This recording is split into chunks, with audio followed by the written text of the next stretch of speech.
All right, hey everybody. We're gonna do part 3 of underhooks. We're gonna finish up some neutral technique, and then we're gonna show you guys the defense. So, some more things we can do from the underhook. One thing I like to do is hit my single to the other side. So I'm here, I'm banging, pulling, hit my underhook. All right. Now this is not the single we were hitting before, where we were kind of going hip to hip. Here, it's a different single. It's when you got a partner who got more in his stance, similar to the position where we were hitting the high crotch. But this leg might be back a little bit more, or he might be more ready for it, especially if they're weighing down a little bit too much and there's not enough space right here to get underneath the high crotch. The single might be more there. So I'm here. All right, what I like to do is I like to fake the high crotch, then go single. So he has his leg forward or wrestling here. I reach in to do the high crotch. I don't step in too deep. Whenever I'm faking high crotch and going single, if I step in too deep, it's hard to get out of that high crotch and go to single. So when I fake, for this high crotch, I only do short fake, and then my back leg steps in, and I go single. Big step in, drop my right knee down to the floor. I like to drop behind the leg if I can. Drop behind the leg, come to a single here, good position, ready to finish. So again, I'm engaging with the back hand, clubbing, underhook.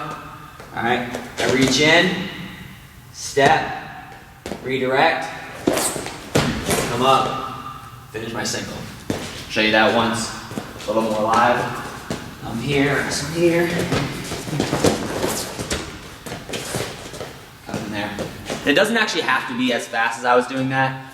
Live doesn't mean just speed everything up. It actually just means, getting the timing down and making it a little more realistic. So I may not do it that fast actually, so I may get in here and kind of fake here. Like the transition doesn't actually have to be as fast as it looked that first time. All right, next thing we're gonna go to is a kind of like a foot reap, you would say, or sweep to an ankle pick.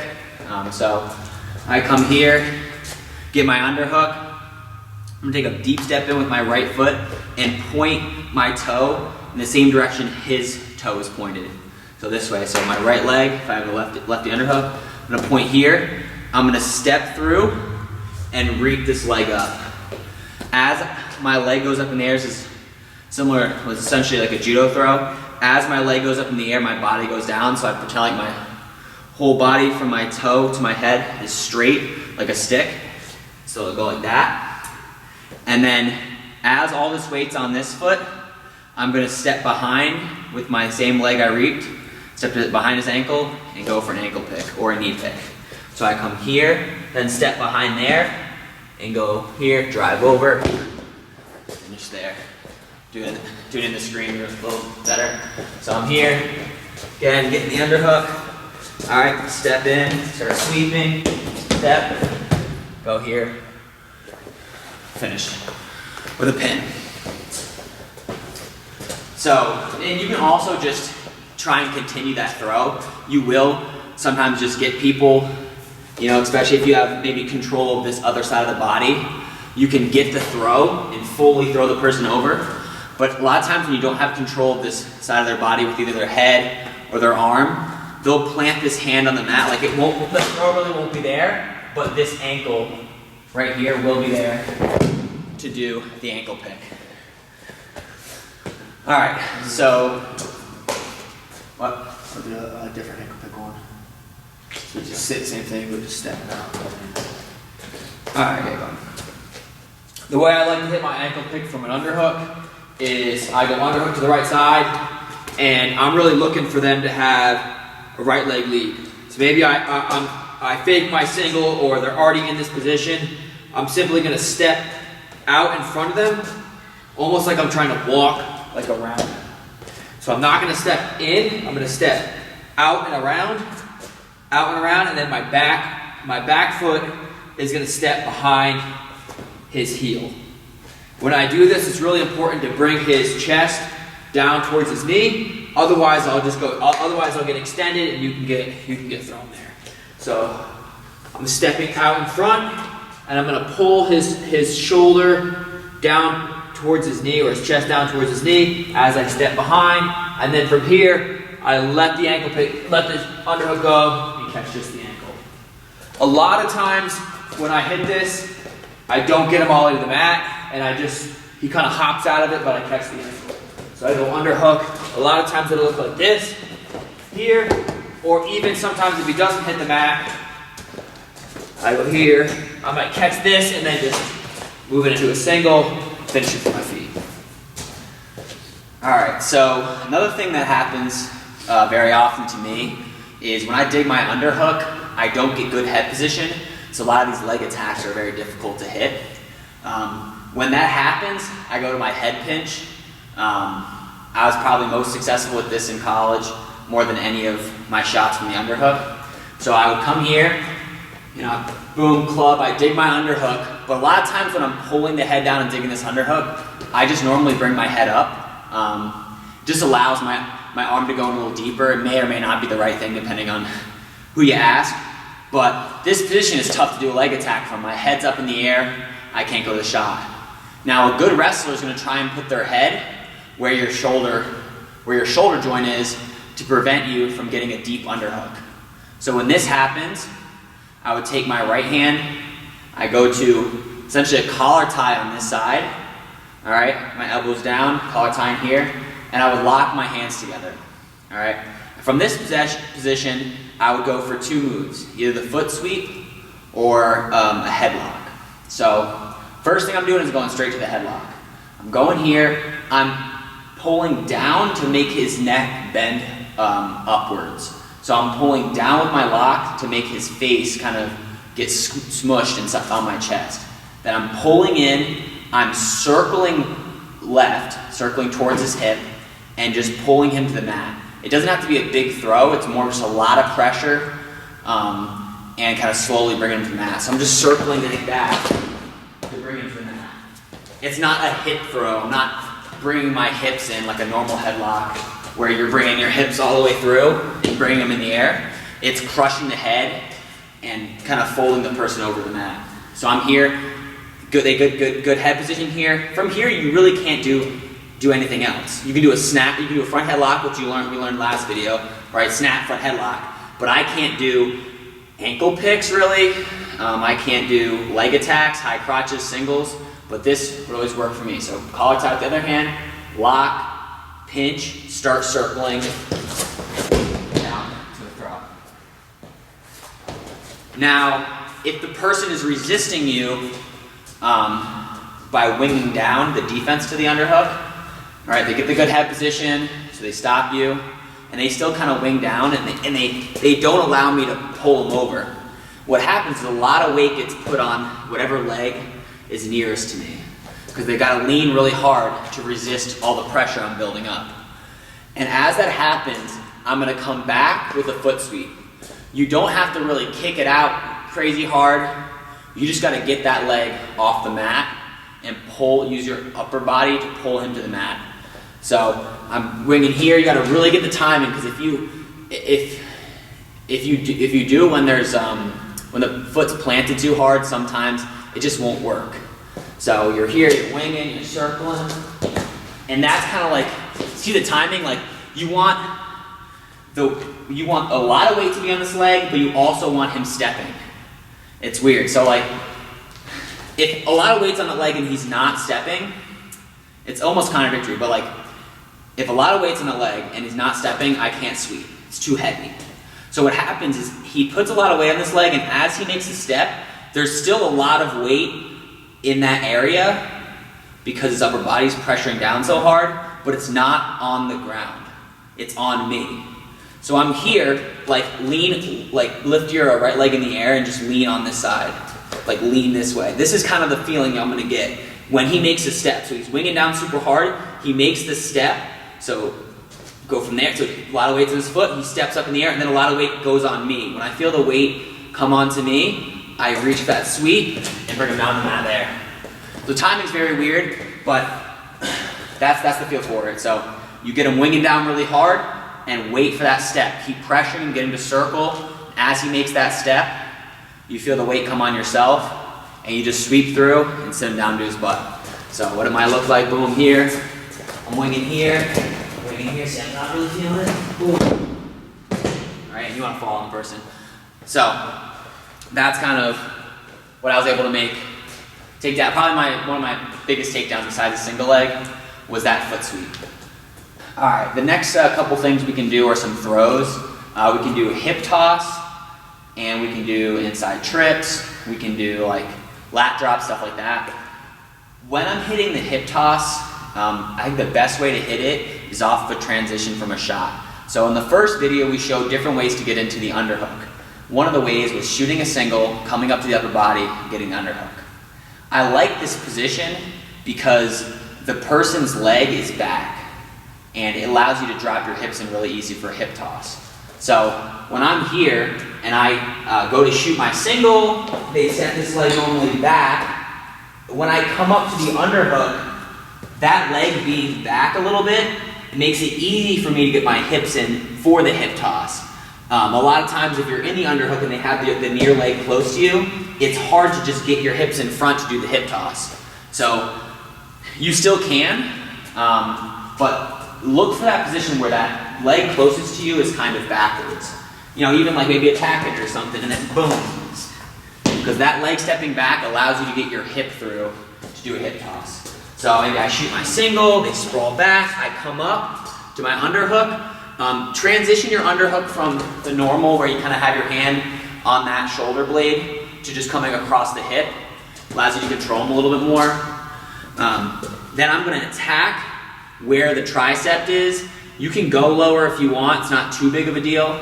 The lower you go, or if you go too high, you may not have enough pull. If you go too low, sometimes they won't land flat on their back and you won't be as tight. So wherever you can grab though, I like grabbing the elbow. I'm gonna step, again, I'm gonna step and my toe is gonna point the same direction as his toe. Big step with my right leg in this situation, then back step with my left leg, and see how both my toes are in the same direction as his toes? All right, my hip is a little lower than his hip. All right, my hip's a little lower than his hip, it's underneath him. And I'm just gonna turn my head in this direction. All right, almost trying to look at his feet, and then just stand up and turn. All right, so I like grabbing a little higher on the arm like that because it allows me to kind of keep him secure with the pin. But you can still kind of throw from anywhere, really. Like this hip toss, I could have shot in here and came up to here, and came in with the hip toss. You know, hip toss is just bringing that hip in, so the grip can be different, you know. You just gotta get comfortable with throwing. All right, and the last kind of thing we're gonna do is an inside trip. The overhook, I think actually might even work better with an inside trip because you have control of that body when you come in with your leg, but the underhook still works perfectly fine. And a lot of times it allows you to do a leg attack after if they step out of it because your hand's on the inside instead of on the outside in that overhook. So I'm here, I like kind of circling like I'm doing our single like we did before, where we punch here and get the single. So I'm circling towards that hip, they're gonna square up, and as they square up, I'm gonna step, here's how my step goes. So I'm gonna step in with my left, all right, in deep with my left. I like to kind of cross my feet because it helps me kind of get a little deeper in. That's what I learned from judo. So I step in, and then my right leg reaps around like in like a semicircle and hooks back here. So turn this way, hooks back there. All right, again, the benefit to having the underhook and doing the inside trip is that this can come to a leg attack. So if he does step out, say you didn't really catch it that good, you have here, you can go double, high crotch, and you could end up being a single, but that's kind of the benefit. So as I drop back in, all the weight's gonna come over this foot because you're trapping this foot. You wanna drive him to there. I don't wanna drive him towards this leg because he can move it. Like, that doesn't help. I've gotta turn my body more and more and more and drive him over this leg right here, right to the mat. All right, and obviously you're in a very good position to pin them from there. So again, you can even try it the other side. You can try doing the inside trick to the other side. I like doing it to this side because sometimes it's hard to beat that, get close enough with this leg. See how like his head keeps my body a little too far back. So I do like coming to the same sides. So I go single here, and I'm kind of circling, and then just dropping like that, and come there. All right, so that's all we got for offense. There is definitely more moves. That's kind of what we would hit, a lot of the stuff we would hit. So the last thing I want to show you guys is defense. I really have three main defenses from here. And these are all based on the fact that you don't want to be in the overhook. So if you want to be in the overhook position, we'll probably end up showing moves from the overhook. But this is pretending like you do not want to be in this position, so you want to get out. So these three defenses are getting out of the underhook. So the first thing I'm going to do is always be in good position. Normally people would never get deep underhooks on me because my head position was so good. So if Steven went and dug an underhook, see how my head stayed here. Like it just stayed here. So it's hard for him to have that good of an underhook. So if I keep my head in good position and don't like stand up or turn away when they dig the underhook, that's going to be very beneficial. And also if I keep my arms, in instead of reaching wide, that's also going to help. So staying in good position is the number one thing why people would not get underhooks on me. What we learned earlier is, post, club, do an underhook when they reach, right? So go ahead and do that one. So post, club to pull me down. A lot of times people are going to reach, but that's the bad thing to do. So if you're staying in good position, keeping your arms closer to your body and keeping your head position in good position, go ahead and do that same thing. This is what I would do. I would just step in and I don't reach up. I reach down. I'll reach to the legs. If you're falling over though, because you're in bad position, you're going to reach up. So number one thing, keep your good head position and keep your hands, your arms closer into your body. And then what's going to happen is they're going to end up only getting a very short underhook.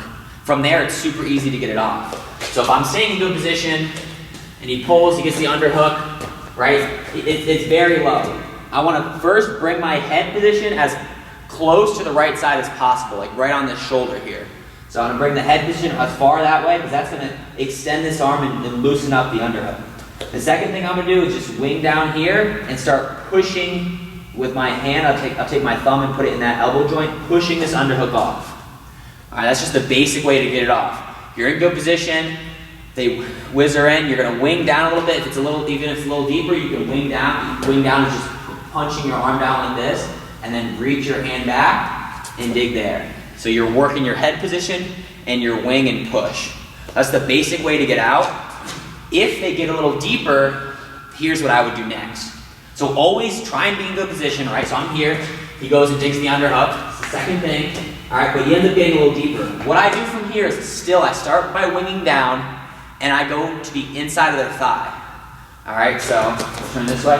So I'm here, I wing down and my hand turns like this to the inside of the thigh. All right, and I use it as a leverage to armbar his elbow, right? And as I do that, even if I get here, I work to get there, I circle towards that leg. So as I circle towards that leg, it puts more and more pressure on this elbow, and the arm slips out, and I actually go to a single most of the time. So if they gotten deep, I'd be here, I'd put my hand just in that leg, I'd circle this way, and I would circle towards that single, and a lot of time you're gonna get that single. So that's my second way to get out of the underhook. So first, just wing down, keep good head position, push off. Second, I'm gonna go to the inside thigh, circle towards the leg. My other hand's gonna reach for that single, and I'm gonna collect the single and finish. The last way I like to get on an underhook is faking a shot and then dragging. All these three different ways, the main key is good head position, keep your arms in. So those are the main takeaways. Because if you don't do those two things, like say for example, he has good head position, I can't do that. I can't really get my hand to that position, like my hand in that crotch and get out of there. So what I would do is, use my hand, get to good head position, get low, start bringing my elbows in, then I could do that defense. All right? So yeah, sorry. The last one looks a little more like this. So he can get an underhook on this left side. So they take an underhook, and stand this over here. All right, so see how, again, I'm low. My head starts looking, to be in his neck. I have good head position here. He doesn't have his head here. I have my head there. All right, what I start doing is I start pushing on the legs, pushing on the hips to loosen this up a little bit. I even turn my upper body like this. So I start going like this and getting his tricep here. All right, and it starts loosening it up. And I keep a hold of this. All right, because sometimes they'll still have just a little bit left. So once I'm in this position, what I do is I step in and fake a shot, and that loosens this underhook up enough to push it by and drag. From there, you can do whatever you want. I just did a go behind. You could get fancy with it and, get here, fake, drag, and try and do some inside grip there. I don't know kind of what you like to do from a drag. For me, I would just do a go behind, but I'm in good position here. All right, I push down, start getting my head in good position. I start grabbing this tricep, loosening things up. I start building up the pressure too. This is gonna work a lot better if he's pushing into me. So I come here, I fake, it drops it back, the hand drops out just like that. I circle, and I go. That's how I finish, just to go behind, bring it to the mat. Do you have any other ones? Yeah, I have one. So I really only do one defense to an underhook, and it's going to be from when they get an underhook and they're almost jacking it up here. So he's beating me all the way through. He might even have good head position, the whole 9 yards here. This is where I'm gonna essentially start my defense. Now, if I can prevent the underhook, that's great. If I do get here and he starts kind of lifting up, whatever the case may be, but he's in here deep, I'm gonna take my left hand and I'm gonna basically palm his chest, kind of in the center of his chest, to stop him from being able to continue to go into me. So he has this underhook, I palm his chest, and this also kind of helps stop his shot if he tries to shoot. And then my right hand goes all the way up, and I'm basically gonna slice his neck and shoulder in half. I'm slicing his body in half with my arm, almost to a down block. So he has that underhook, I hit him in the chest, arm comes up, I slide down, and I'm usually gonna step my leg back right after. So I slide my hand down here, and I'm gonna step my leg back because a lot of people might shoot right off of that. I'll do it a little faster, dig an underhook. Here's an underhook here. Back it out. Yeah. If you're finding it's not working out super well, let's say he gets this underhook and I can't get my arm out, you might have to hit his chest harder. Or you might have to work for head position first and then go from here. If you have head position, it's much easier, but depending on how you like to do that, you're really just stopping him from shooting and slicing him in half with your arm. Yeah, and I think that move is going to be, when they have that good head position. Some of the moves I was doing is almost like I was in better position, but that's going to be probably the best way to go when have good underhook and deep head position. You're going to have to punch them and you're going to have to slip out just like that. All right, so that's all we got for the underhook series. Stay tuned. Let us know what else you want to see. Whether if you have any questions about the underhook or any other series. All right.